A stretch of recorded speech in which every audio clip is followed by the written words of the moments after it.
A paz do Senhor para todos. Hoje eu queria meditar com vocês na oração do Pai Nosso, no significado da oração do Pai Nosso. O que significa a oração do Pai Nosso? Qual o sentido da oração do Pai Nosso que está relatada no Evangelho de Jesus, segundo escreveu Mateus, capítulo de número 6, versículo de número 9 ao versículo de número 13. Essa oração do Pai Nosso é uma oração, ela é muito conhecida em todo o mundo. Eu creio que todos conhecem a oração do Pai Nosso, né? Quem nunca não ouviu falar sobre a oração do Pai Nosso. Mas será que nós entendemos realmente o que significa a oração do Pai Nosso? Qual o sentido desta oração? Porque nós sabemos que muitos sabem orar até de cor essa oração, mas será que nós entendemos realmente o significado desta oração? Então hoje nós vamos meditar no significado desta oração. Vemos que esta oração foi ensinada por Jesus aos seus discípulos, né? Jesus ensinando aos seus discípulos em resposta também a uma pergunta deles a um pedido deles para que ele também viesse a ensinar eles a orarem. Mas Jesus também falou dela no Evangelho de Mateus 6, de 9 a 13. E está também relatada lá em Lucas, capítulo de número 11, versículo 1 em diante. Então, do versículo 2 em diante. Hoje nós vamos meditar no significado. E aqui está escrito no versículo de número 9, Pai nosso que estás no céu. Portanto, vós orareis assim, Pai nosso que está no céu, santificado seja o teu nome. A primeira frase que nós encontramos é essa, Pai nosso que está no céu, santificado seja o teu nome. O que Jesus estava querendo ensinar, o que Jesus está querendo ensinar para nós através desta frase, Pai nosso que está no céu. Sabemos que a palavra Pai, ela é de um amplo significado. Ela não se resume somente à palavra Pai, né? Ela não se resume somente às letras PA e I. Ela é uma palavra de amplo significado. Ela não se restringe somente a alguém como um pai biológico.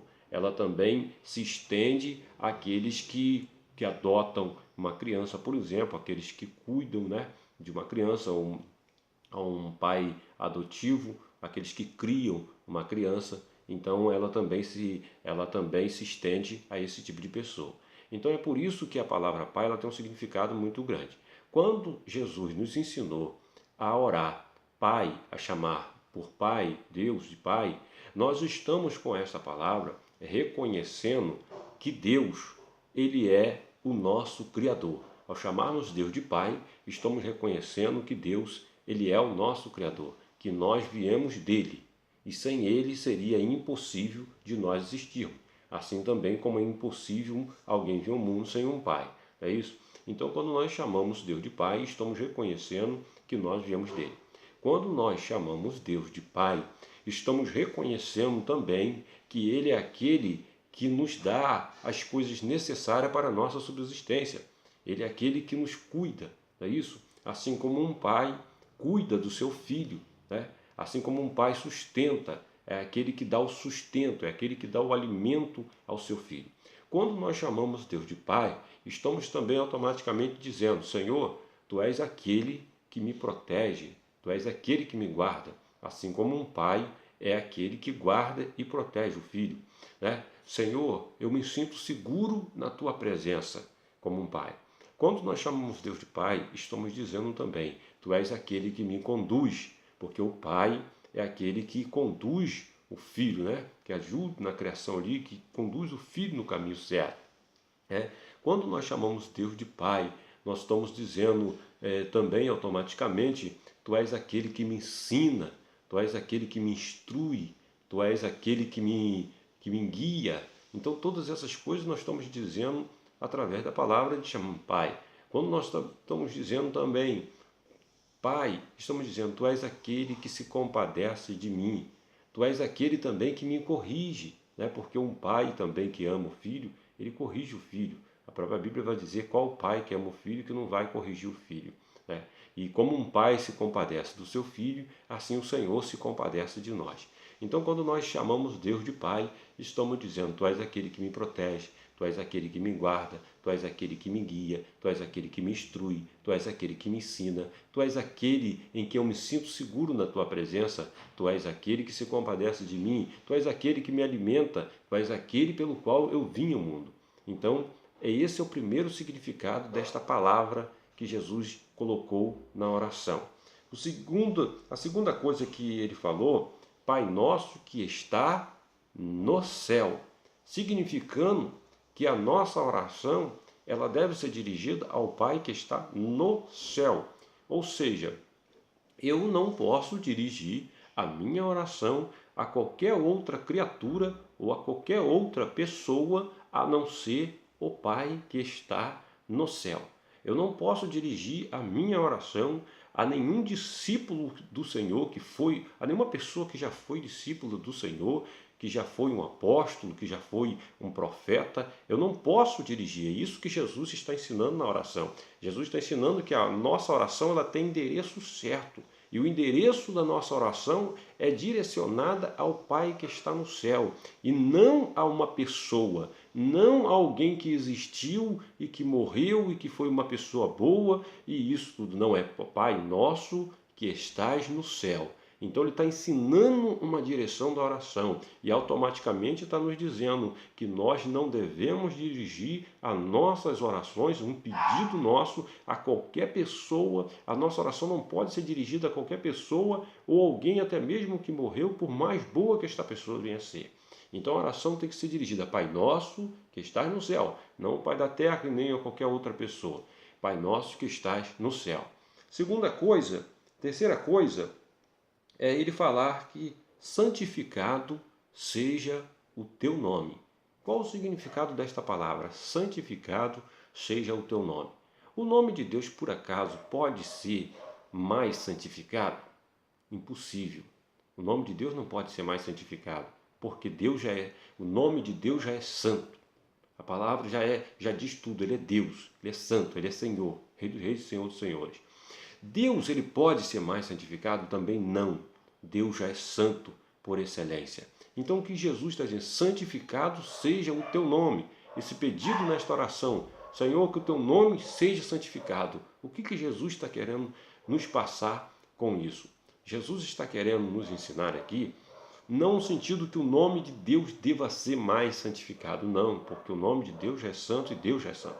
O que Jesus está querendo dizer aqui é um desejo que deve haver no coração do pedinte, no coração do discípulo, no coração do servo, que o nome de Deus seja tido como santo pelas demais pessoas também. Que o nome de Deus seja tido como santo entre as nações, entre os povos.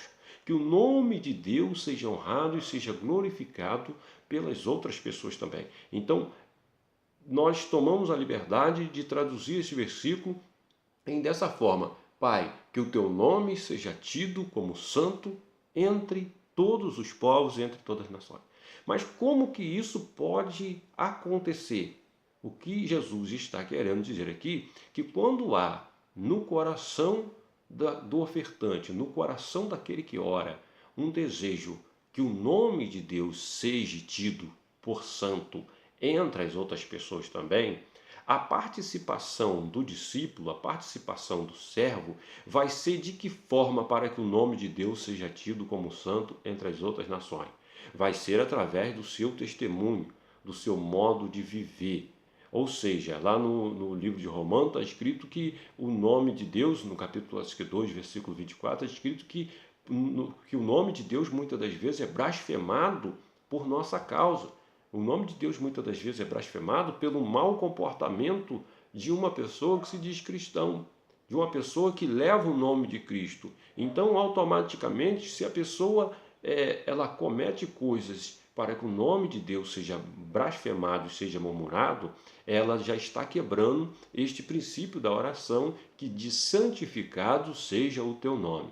Ou seja, a maneira como o nome de Deus pode ser tido como santo entre as outras pessoas é a maneira como nós nos procedemos, é o nosso testemunho diante do mundo, né? Porque nós estamos aqui no meio de uma grande nuvem de testemunho.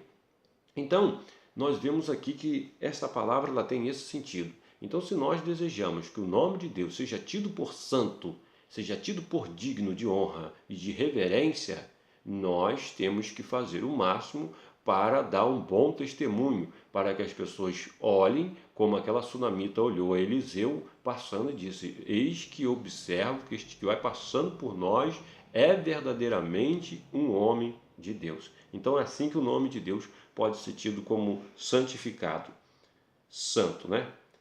Outro, no versículo de número 10, está escrito assim: venha o teu reino, venha o teu reino. Deve haver no coração da pessoa que ora, da pessoa que busca, que o reino de Deus venha, que o reino de Deus seja estabelecido, o reino de Deus com justiça, com santidade, com paz, com amor, com alegria, não é isso? Então que o reino de Deus seja estabelecido. Então venha o teu reino, ou seja, que o teu reino seja implantado, seja implantado. Então, como que o reino de Deus vai ser implantado? Cada um de nós, a cada momento que nos rendemos a Deus, Deus já começa a reinar nos nossos corações, nas nossas vidas. Então, o reino de Deus, através do anúncio da palavra de Deus, ele está sendo implantado, como Jesus na sua pregação, e João Batista e os demais também, ele dizia: é chegado a vós o reino de Deus. Então o reino de Deus já está entre nós, já está sendo implantado, mas vai continuar até a consumação do século, até a perfeição de todas as coisas. E aqui, outro, ele está dizendo, nesse mesmo versículo, ele está dizendo: seja feita a tua vontade, tanto na terra como no céu. Seja feita a tua vontade, tanto na terra como no céu. Então, o desejo também da pessoa que ora deve ser que a vontade de Deus seja realizada, seja plena na nossa vida, seja completa, tanto seja feito na terra como é feito no céu. Sabemos que no céu Deus já reina totalmente, aonde a sua vontade já é plena no céu, não é isso? Sabemos que aquele que tentou pecar e pecou no céu foi lançado por terra, qual foi Satanás junto com os seus anjos. Então, na terra, o pecado, por enquanto, ainda está estabelecido no coração de muitas pessoas. Mas o desejo da pessoa que ora é que a vontade de Deus seja feita a tua vontade, tanto na terra como no céu. E também está dizendo no coração, para aquele que ora, que deve haver uma confiança no coração do pedinte, que deve haver uma confiança que Deus sabe todas as coisas, que Ele é soberano, que Ele é onisciente, onipresente e onipotente. E que quando Ele não nos atende em algo, significa que Ele tem algo para nós melhor, não é isso? Então, se nós examinamos a nossa vida, procuramos fazer a sua vontade, e quando pedimos algo e ainda não recebemos, então nós vemos que ou não chegou ainda o tempo de Deus, ou algo Deus está trabalhando na nossa vida para que aquilo se aconteça, ou Ele está aguardando algo melhor ainda para a nossa vida. Seja feita a tua vontade. Ele mesmo, Jesus mesmo, viveu esta palavra aqui ao orar no Getsêmani, aonde ele pediu 3 vezes nas suas orações: Pai, se possível for, passa de mim esse cálice. Em outro vídeo eu vou gravar o significado desta palavra: Pai, se possível for, passa de mim esse cálice. Mas ele orando 3 vezes, ele disse: todavia não seja o que eu quero, mas sim o que tu queres. Então, seja feita a tua vontade, tanto na terra como no céu. Versículo de número 11. O pão nosso de cada dia dai-nos hoje. O pão nosso de cada dia dai-nos hoje. O que significa isso? Quando Jesus falou pão nosso, Jesus não estava se referindo a um pão fabricado por trigo. Jesus não estava se referindo somente àquilo que nós ingerimos, a um pão ou uma comida. Quando Jesus está falando pão nosso de cada dia, ele está se referindo a tudo aquilo que é necessário para a nossa subsistência. Ou seja, nós não vivemos só de pão. Nós precisamos de água, nós precisamos de roupa, nós precisamos de moradia, nós precisamos de saúde, nós precisamos de a cada dia que ele nos sustente. Então nós precisamos cuidar da nossa família. Então, comer, beber, dormir, nós precisamos de tudo isso. Então, quando ele está falando o pão nosso de cada dia dá-nos hoje, ele está dizendo aqui que no coração do pedinte deva haver aqui um desejo que as suas necessidades sejam supridas. O pedido é que as nossas necessidades sejam supridas, ou seja, o pão, ou o alimento, a comida, ou a água, as vestes, e Deus ele sabe de tudo isso que nós precisamos. Ele, assim como vestiu os lírios dos campos, ele nos veste a nós muito mais do que qualquer um deles. Então, esse pão nosso aqui não se refere só a um pão feito por trigo, ele se refere a tudo aquilo que é necessário, que nós necessitamos para a nossa subsistência. Automaticamente, ele está dizendo assim, o pão nosso de cada dia dai-nos hoje, dai-nos hoje. Ele está também nos ensinando aqui a não sermos cobiçosos, a não sermos uma pessoa dominada pela cobiça, pela uma pessoa que deseja cada dia mais e mais descontroladamente. É claro que nós desejamos o melhor, mas não podemos ser dominados pelo sentimento de querer riqueza ou de querer muito mais coisas. Nós pedimos a cada dia que o Senhor nos supra, que o Senhor nos guarde, que o Senhor nos conceda aquilo que é necessário, né? E assim nós vamos vivendo. Agora, não deve haver no coração das pessoas uma ganância, uma soberba, um desejo de conseguir mais e mais e mais, a ponto de ela não ter limite na sua vida. Né? Pessoas que muitas das vezes estão pensando lá no que ela vai conseguir no ano que vem, mas ela esquece de viver o presente, que é o pão nosso de cada dia, dai-nos hoje.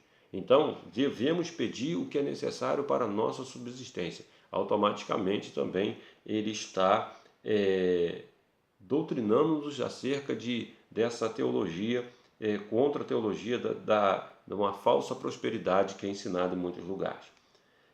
Versículo de número 12. Perdoa as nossas dívidas. Perdoa as nossas dívidas. Essas dívidas aqui são relacionadas ao pecado, que quando cometemos um pecado, entramos numa dívida para com Deus. Então está dizendo aqui, perdoa as nossas dívidas. Em Romanos 6, 23 vai dizer que o salário do pecado é a morte, mas o dom gratuito de Deus é a vida eterna por nosso Senhor e Salvador Jesus Cristo. Então, perdoa as nossas dívidas significa que todos nós devemos pedir a cada dia o perdão a Deus das nossas. Então nós devemos pedir o perdão a Deus dos nossos pecados.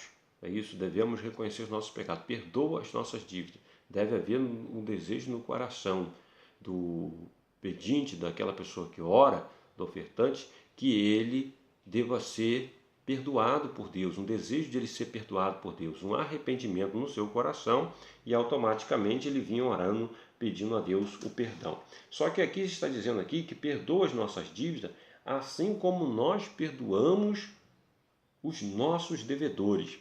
Então o que ele está dizendo com isso? Ele não está dizendo aqui sobre uma dívida de dinheiro, ele está dizendo sobre uma dívida de pecado.